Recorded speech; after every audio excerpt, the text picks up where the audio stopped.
Olá, pessoal. Neste capítulo, nós estudaremos o processo de produção de alimentos, né? E como se dá a utilização do alimento para a obtenção de energia, que é essencial para a existência da vida. E dentro desse processo, nós vamos trabalhar o tema que é a fotossíntese. Como nós já vimos, né, que a fotossíntese ele é o processo pelo qual alguns seres vivos eles produzem o seu próprio alimento. Então, para que esse processo ele aconteça, né, vai ser necessário a energia que vem do sol, né, a luz.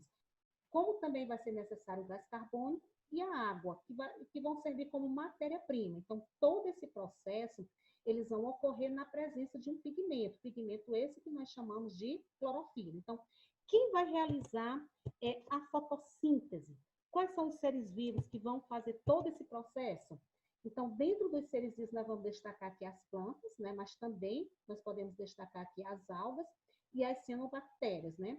Então, para o organismo ele realizar essa fotossíntese, ele precisa utilizar o sol, que é como fonte de energia, que é para produzir o alimento, que por sua vez ele vai, vamos dizer assim, exigir certas substâncias, né? Como no caso a clorofila. Também ele vai precisar, ou seja, de gás carbônico e também na água, né? Então, na presença da energia do sol e da clorofila, que são existentes nas partes verdes das plantas, elas vão sofrer uma transformação, nas quais serão produzidas o alimento da planta, que nós chamamos que é a glicose, e o gás carbônico.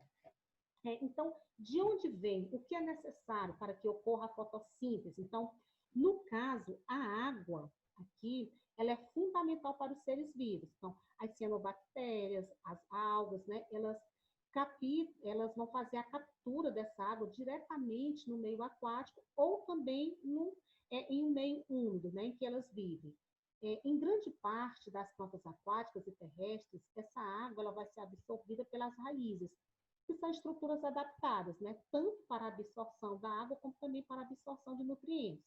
Então, por meio de canais bem finos, né, esses canais eles são chamados de vasos condutores de seiva, que eles vão seguir aqui pelo caule até chegar às folhas, né, das plantas, né, também aos frutos e também às flores, né, quando existem nessa planta. Então, as raízes das plantas terrestres, elas crescem sempre na direção das partes mais úmidas do solo, né, o que facilita a absorção da água e dos nutrientes. E algumas plantas muito pequenas, como é o caso dos musgos, né, não há vasos condutores. Mas como que essa água vai ser absorvida? Como é que esses nutrientes serão absorvidos, né? Então, a água, esses nutrientes, eles vão passando de célula para célula. Já o gás carbônico, que faz parte também dessa composição do ar atmosférico, né? Que a maior parte das plantas, elas são terrestres, então, na fotossíntese, né, a captura do gás carbônico, ele vai liberar o gás oxigênio, principalmente, no caso aqui, pelas folhas, né, que é onde nós vamos obter essas substâncias. Então, já as algas, as cianobactérias e as plantas aquáticas que vivem submersas, elas absorvem o gás carbônico, né, que está dissolvido na água. Então, a fotossíntese ela vai ocorrer nas folhas, mas também ela pode ocorrer em outras partes verdes, como no caso do caule de algumas plantas. Então, nessas partes, existe uma substância verde que nós chamamos que é a clorofila, né? Que tem a propriedade de captar a energia luminosa do sol, né? Plantas que não são verdes também têm clorofila, né? Ela está com outros pigmentos, né?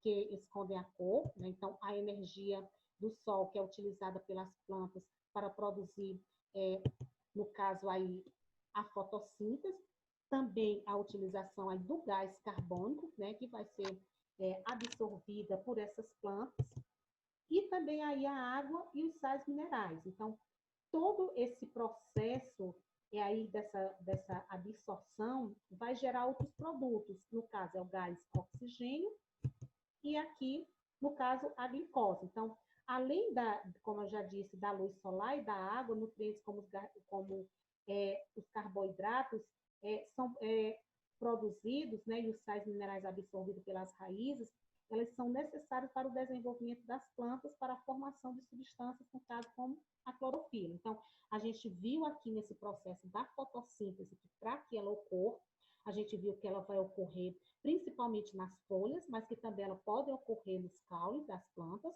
porque essas regiões elas são dotadas de um pigmento verde, que nós chamamos de clorofila. Para que aconteça esse processo da fotossíntese, é necessário a absorção da luz solar, do gás carbônico, da água e dos sais minerais. Todo esse processo da fotossíntese vai acabar gerando duas outras substâncias. Uma é o gás oxigênio, que é utilizado na respiração, e, no caso, a glicose, né, que também vai servir como uma fonte de alimento.